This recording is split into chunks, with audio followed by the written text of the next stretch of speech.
اصغر تجھے میں جھولا جھلاؤں گی ساری رات، اصغر تجھے میں جھولا جھلاؤں گی ساری رات، بیٹا تجھے میں لوری، بیٹا تجھے میں لوری سناؤں گی ساری رات، اصغر تجھے میں جھولا جھلاؤں گی ساری رات،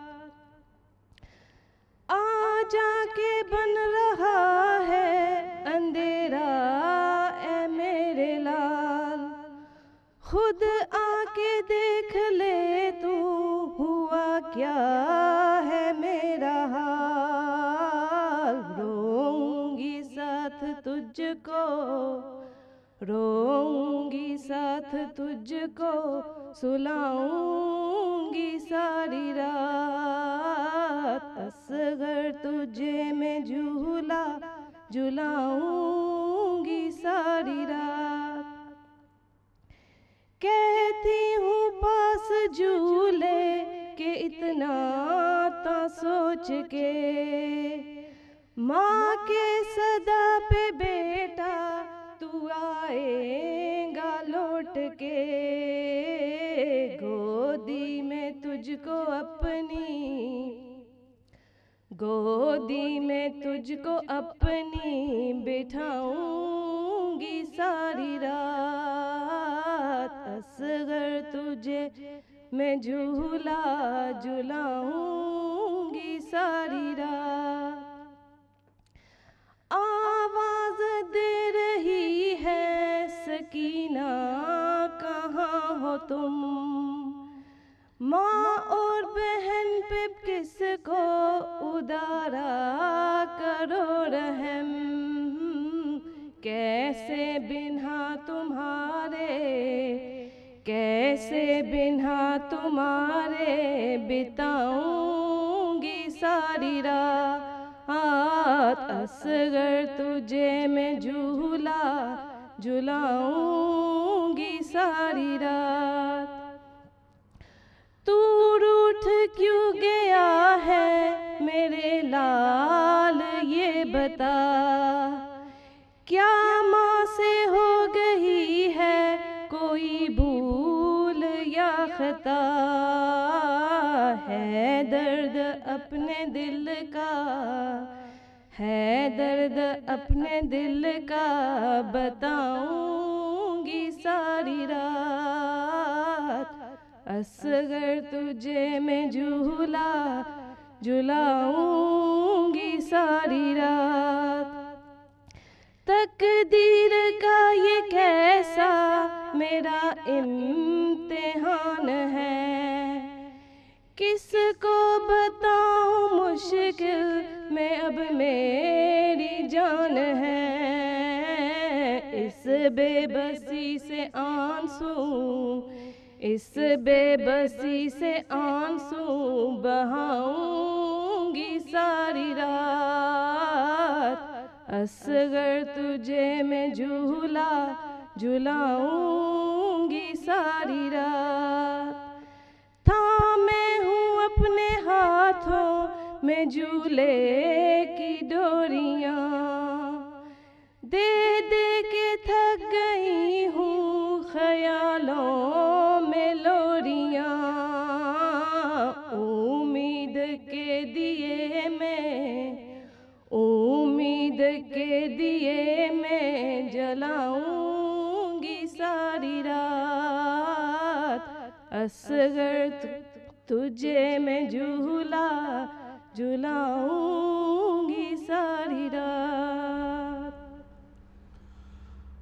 اعوذ باللہ من الشیطان الرجیم، بسم اللہ الرحمن الرحیم، الحمدللہ رب العالمین والصلاة والسلام علی سیدنا و شفیعنا ابی القاسم محمد اللہم وآلہ الطیبین الطاہرین المعصومین ولعنۃ اللہ علی اعدائہم اجمعین، یوم علی یوم الدین، اما بعد فقد قال اللہ سبحانہ تبارک و تعالی فی کتابہ المبین۔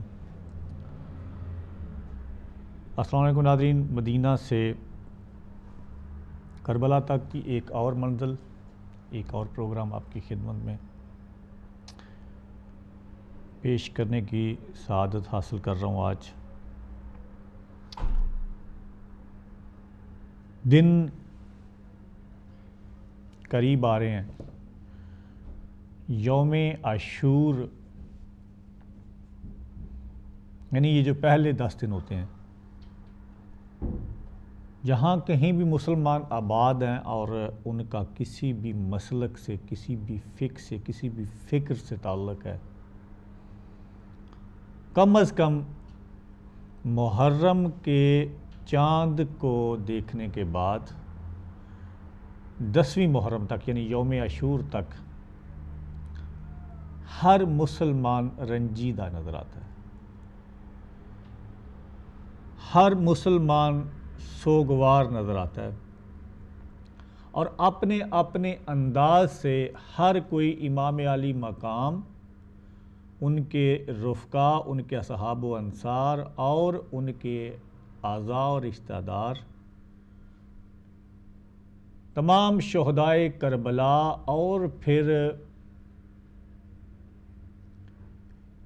امام کے اہل خانہ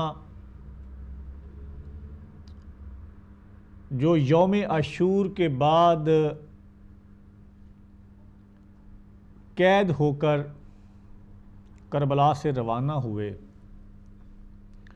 ان کے غم میں، ان کے دکھوں کو یاد کر کے ہر شخص، ہر مسلمان ضرور سوگ مناتا ہے۔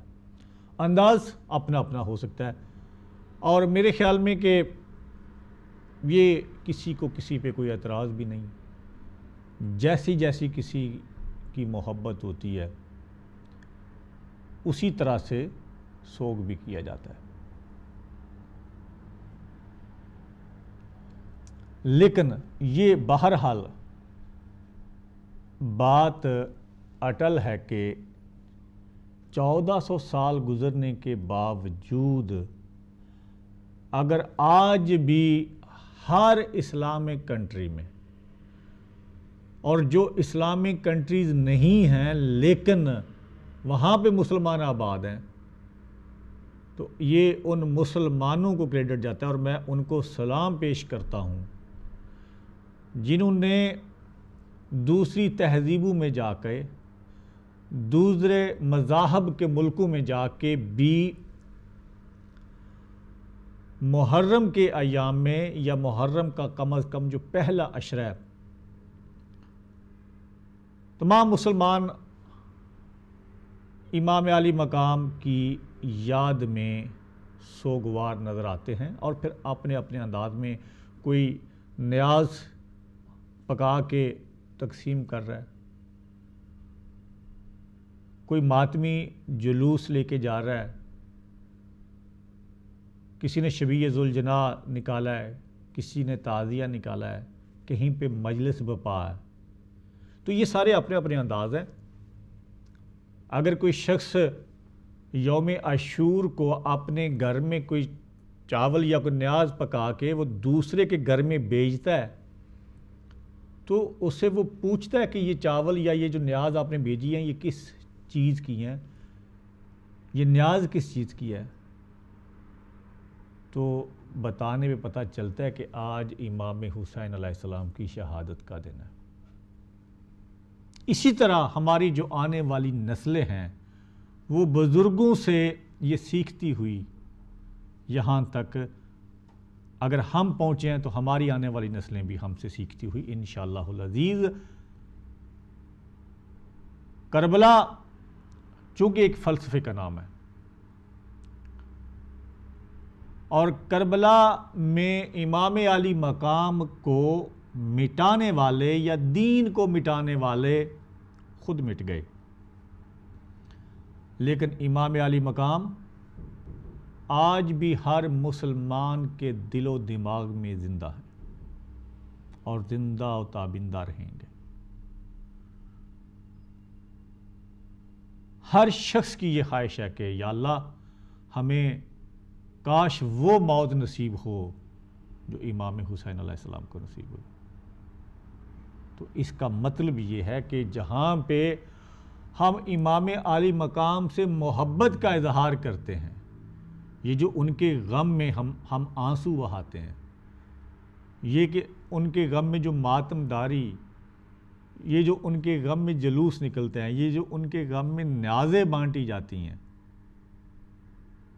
یہ ان سے اظہار عقیدت ہے، اظہار مودت ہے، اظہار محبت ہے۔ تو جہاں ہم حسین سے اور حسینیت سے محبت کا اظہار کرتے ہیں، وہاں ہم یزیدیت سے نفرت کا اظہار بھی کرتے ہیں۔ یعنی ہر وہ شخص جس کے دل میں حب حسین ہے، امام حسین علیہ السلام اور اہل بیت کی محبت، مودت یا عقیدت ہے، ہر وہ شخص یزید سے اور پھر ہر دور کے یزید سے نفرت کرتا ہے۔ یہ ہے فلسفہ کربلا۔ امام کی شہادت نے جو درس دیا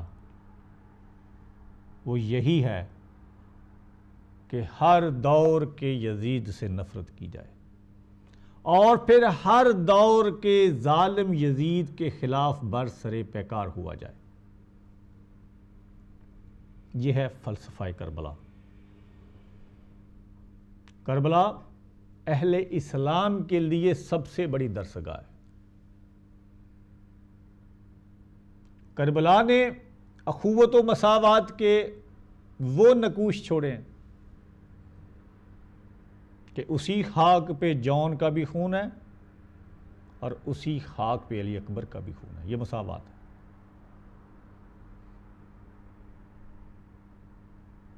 اصحاب و انصار شہید ہو رہے ہیں تو بیٹوں کی قربانی بھی ساتھ ہی دی جا رہی ہے۔ اگر فضا کے بازو میں زنجیریں پہنائی گئی ہیں تو زینب کے بازو میں بھی زنجیریں ہیں۔ یہ فلسفہ کربلا ہے۔ کربلا ایک نظریے کا نام ہے، ایک آئیڈیالوجی کا نام ہے، اور کربلا کے فلسفے کو ماننے والے، کربلا سے درس لینے والے ہر دور میں اہل بیت سے محبت کرتے رہیں گے اور یزید سے نفرت کرتے رہیں گے، کیونکہ صرف اہل بیت سے محبت کرنے سے بھی آپ وہ مقاصد حاصل نہیں کر سکتے اگر آپ ان کے منکرین اور ان کے اوپر جنہوں نے ظلم کیے ان ظالموں پہ اگر آپ لعنت نہیں کرتے۔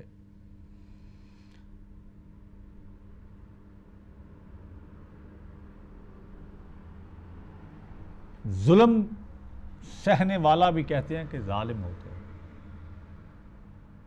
اور ظالموں کے اوپر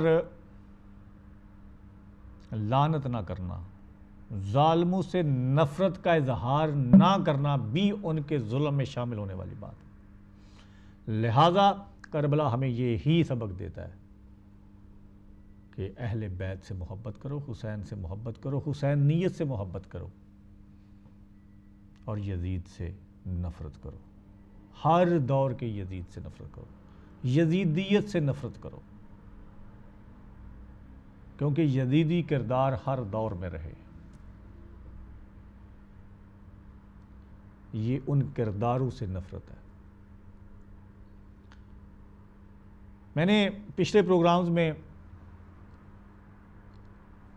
مدینہ سے مکہ اور پھر مکہ سے کربلا تک امام کا پہنچنا، راستے کی کچھ واقعات، ظاہر ہے میں تفصیلاً شاید تاریخ پوری نہیں یہاں پہ بیان کر سکتا، وقت کم ہوتا ہے میرے پروگرام کا، لیکن پھر بھی میں نے چیدہ چیدہ جو واقعات راستے میں امام کو درپیش آئے ان کا بھی میں نے تذکرہ کیا۔ پھر کربلا کے میدان میں امام کا پہنچنا، پھر امام کا اپنے ساتھیوں کو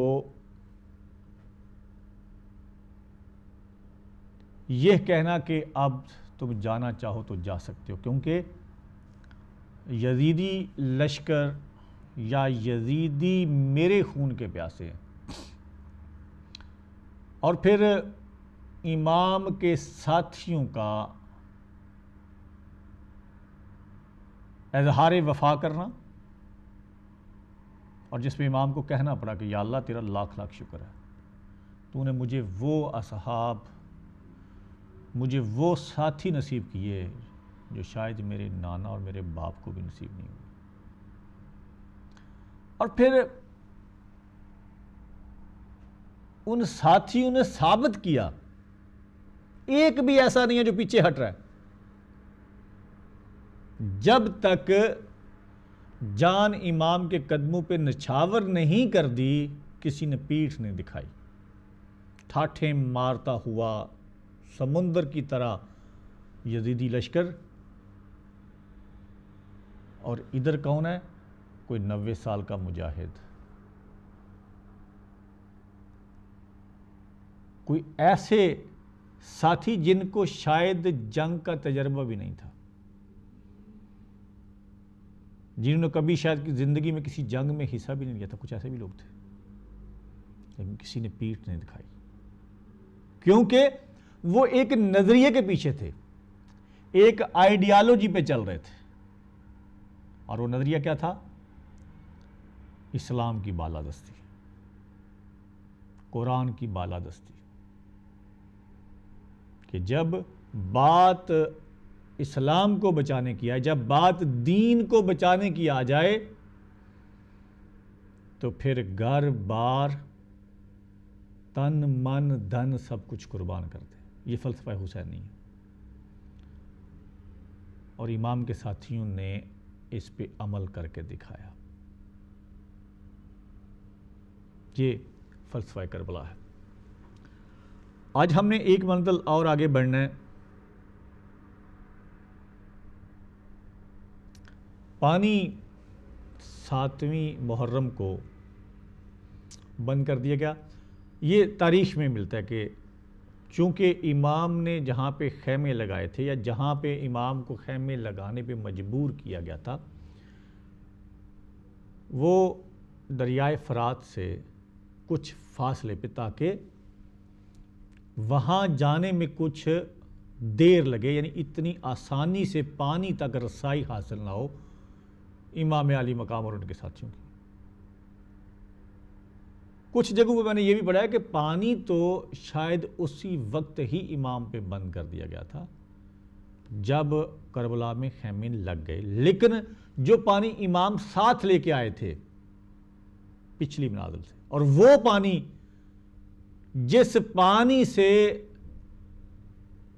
ہر کو اور ہر کے لشکر کو، نہ صرف ہر کے لشکر کے سپاہیوں کو بلکہ ان کی سواریوں کو بھی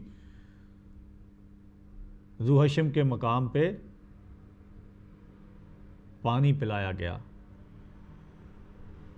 وہ پانی شاید امام کے پاس کچھ بچا ہوا تھا جو 6 7ویں محرم تک کام آتا رہا۔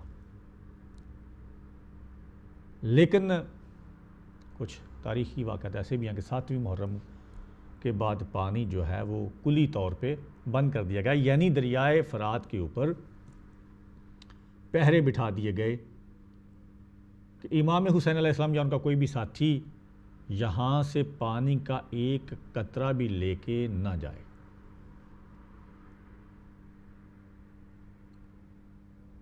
یہ واقعات پڑھتے پڑھتے مجھے جنگ صفین کا وہ واقعہ یاد آ گیا کہ جب امیر المومنین حضرت علی کرم اللہ وجہہ اپنے ساتھیوں کے ہمراہ ایک مقام جس کا نام رقہ ہے، جہاں پہ یہ جنگ صفین ہوئی، یہ نہر فرات کے کنارے پہ یہ جگہ ہے، جب وہاں پہ امیر المومنین پہنچے اور اپنے قافلے کے ساتھ وہاں پہ جا کے خیمے لگائے، ادھر امیر شام امیر معاویہ بھی اپنے لشکر کے ساتھ وہاں پہ پہنچے، اور چونکہ وہ پہلے پہنچ گئے تو انہوں نے اپنے ساتھیوں سے کہا کہ یہ نہر فرات کے اوپر پہرا بٹھا دو تاکہ علی اور اس کے ساتھی یہاں سے پانی نہ حاصل کر سکیں. یعنی یہ پانی بند کرنے کی رسم کہاں سے شروع ہوئی؟ یہ رسم جنگ صفین سے شروع ہوئی.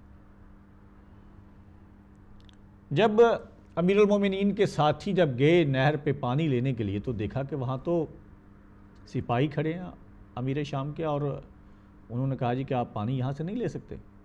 واپس آئے, سرکار علی کو آ کے بتایا کہ نہر فرات پہ تو پہرا بیٹھا ہوا ہے اور ہم وہاں سے پانی نہیں لے سکتے, کیا کیا جائے؟ اور تاریخ میں یہی ملتا ہے کہ امام نے اپنے 2-4 ساتھیوں کو بھیجا, زیادہ نہیں, کہ جاؤ وہاں سے پانی لے کے آؤ, کیونکہ امام کو پتہ تھا کہ جب یہ جائیں گے تو پانی لے کے آئیں گے. اور وہ گئے اور انہوں نے جا کے ایک ہی پل میں ان سپاہیوں سے, جو امیر شام کے جو سپاہی تھے, ان سے جنگ سے یعنی نہر فرات کا جو کنارہ تھا وہ خالی کرا لیا. پانی سے قبضہ ختم کرا دیا. لیکن قبضہ ختم کرانے کے بعد امام حسن کو مولا کائنات نے اپنے پاس بلایا اور کہا کہ جاؤ مخالف لشکر میں اور ان کو جا کے کہو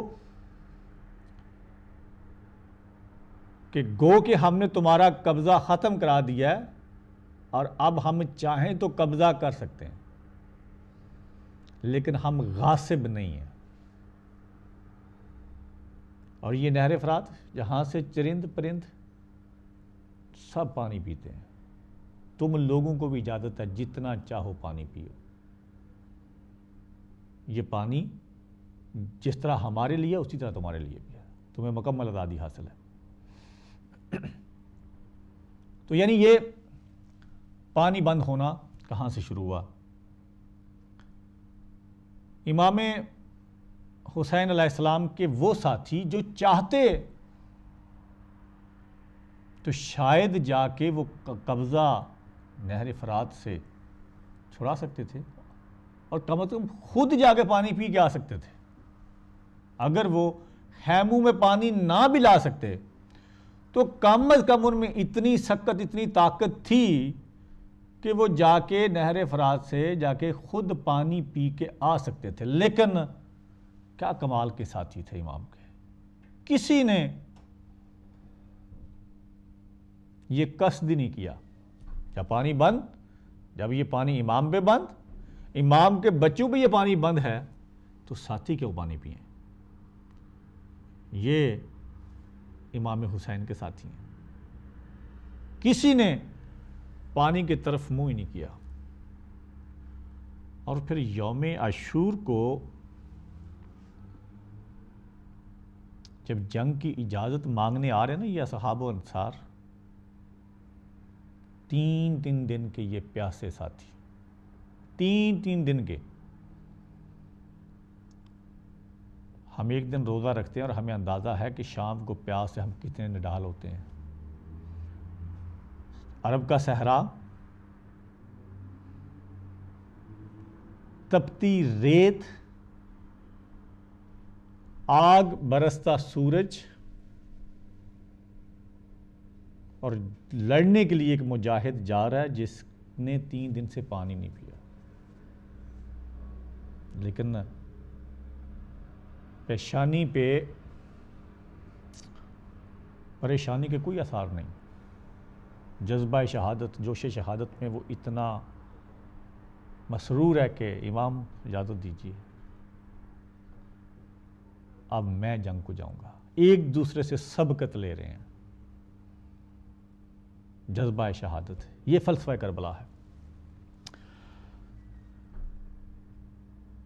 میں نے جب امام حسین علیہ السلام کا سفر جو مدینہ سے شروع ہوا,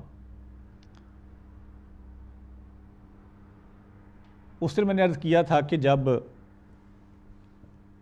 سواریاں تیار ہو چکی, سوار بیٹھ چکے, ابھی قافلے نے چلنا ہے، لیکن ایک دم سے شہزادی رباب امام حسین علیہ السلام کی زوجہ محترمہ پکار کے کہتی ہیں کہ علی اصغر کہاں ہے؟ علی اصغر 18 دن کا یہ بچہ، 28 رجب کو 18 دن،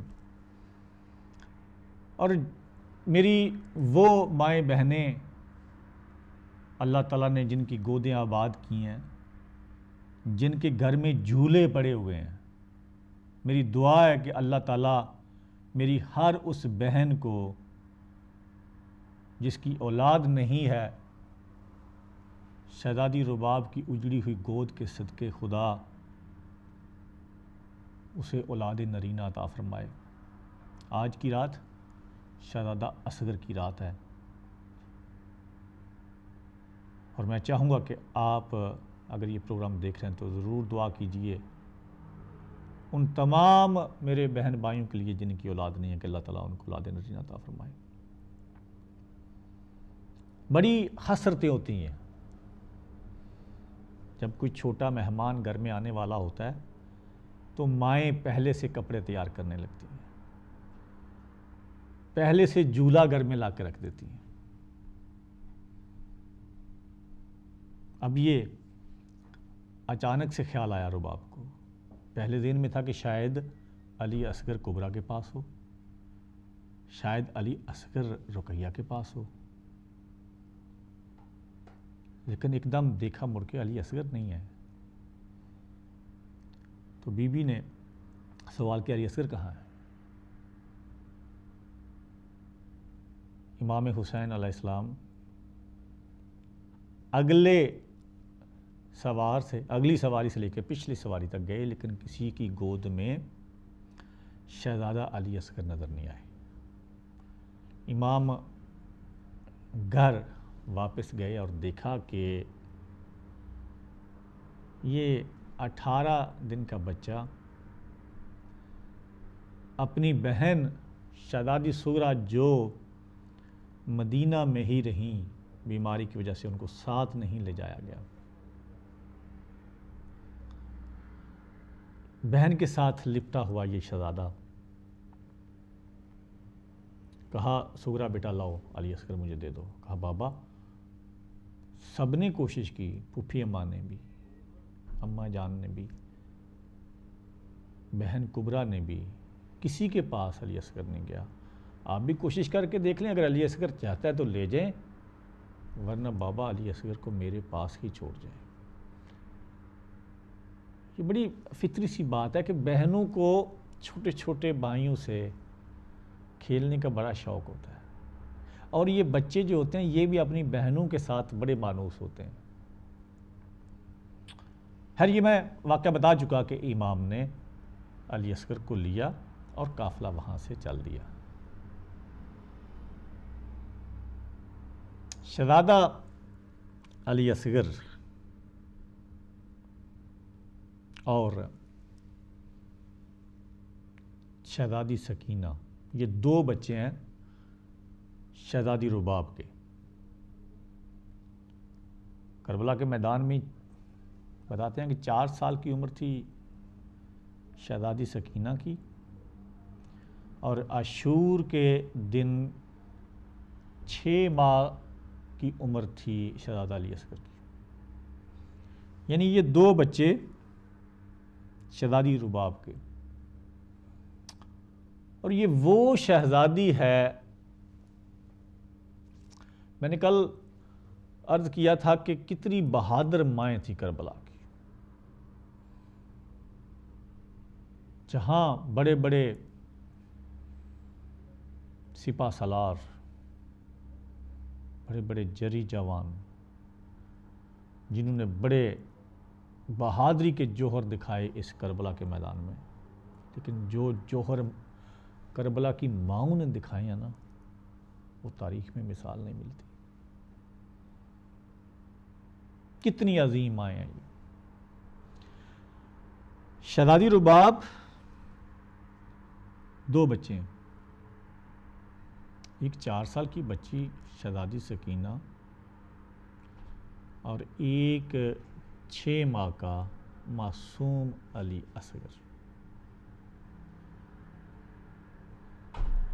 جس گھر میں بچہ آتا ہے نا، اس گھر کی مصروفیت بڑھ جاتی ہے۔ ماں ہر وقت پریشانی لگی رہتی ہے، کچن میں جا کے کام کر رہی ہے، پھر دوڑتی واپس آئے گی، جھولے میں بڑے بچے کو دیکھے گی، بچہ رو تو نہیں رہا، بچہ سو رہا ہے، ماں کہیں کام کر رہی ہے پھر بھی بھاگتی ہوئی آئے گی، بچہ سیدھا سو رہا ہے، بار بار بچے کو دودھ پلائے گی کہیں اس کو بھوک نہ لگی ہو، بچے کے منہ میں پانی ڈالے گی کہیں بچے کو پیاس نہ لگی ہو، اس لیے کہ ماں کو پتہ ہے کہ یہ معصوم ابھی مانگ نہیں سکتا،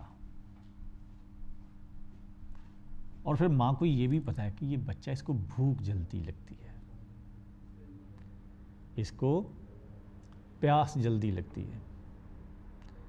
تو یہ شہزادی رباب اس سارے سفر میں شہزادے علی اصغر کو اپنی گود میں لیے، کبھی شہزادے علی اصغر کو سورج کی دھوپ سے بچا رہی ہے، کبھی اپنی 4 سال کی لاڈلی بیٹی شہزادی سکینہ، جن کے بارے میں تاریخ نے لکھا ہے کہ شہزادی سکینہ یہ وہ بچی تھی جس کو صرف باپ کے سینہ پہ سونے کی عادت تھی، باپ کی چھاتی پہ۔ امام حسین علیہ السلام کی لاڈلی یہ بیٹی،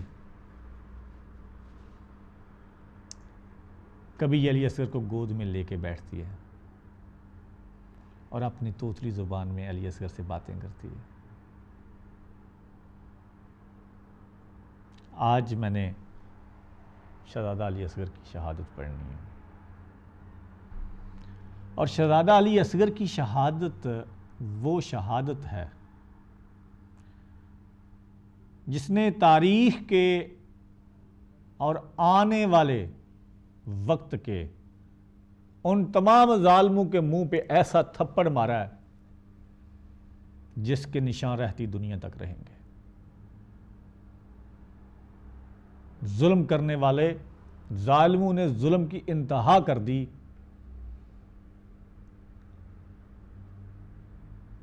اور شہزادہ علی اصغر نے وہ جنگ کی 6 ماہ کا بچہ ہر میدان میں جنگ کرنے کے لیے آ رہا ہے۔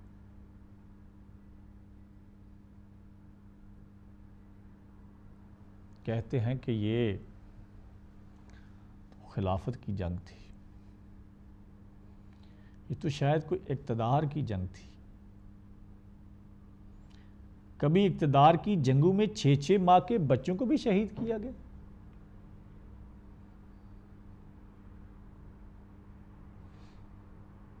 کس ظالم نے آج تک یہ ظلم کیا کہ 6 ماہ کا بچہ کسی کا بھی ہو، اتنا معصوم بچہ تو کسی جانور کا ہو اور وہ کسی گھونسلے سے نیچے گر جائے، جو بھی شخص گزرے گا اس کی کوشش ہوگی کہ اس بچے کو اٹھا کے اس کے گھونسلے تک پہنچائے تاکہ اس کی ماں اس بچے کے لیے پریشان نہ ہو اور اس بچے کو کھانا کھلا سکے۔ یہ انسانی فطرت ہے کہ بچوں سے شفقت کی جائے، بچوں سے پیار کیا جائے، لیکن کربلا کے میدان میں کیا ہوا؟ ایک چھوٹا سا وقفہ لیتے ہیں اور اس کے بعد دوبارہ آپ کی خدمت میں حاضر ہوتا ہوں۔ Brought to you by Griller.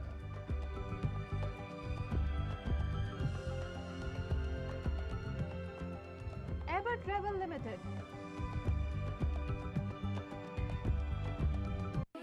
اپنا وطن دشت بسایا اس نے، اپنے پیاروں کے جنازے کو اٹھایا اس نے، اپنے پیاروں کے جنازے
Brought to you by Griller.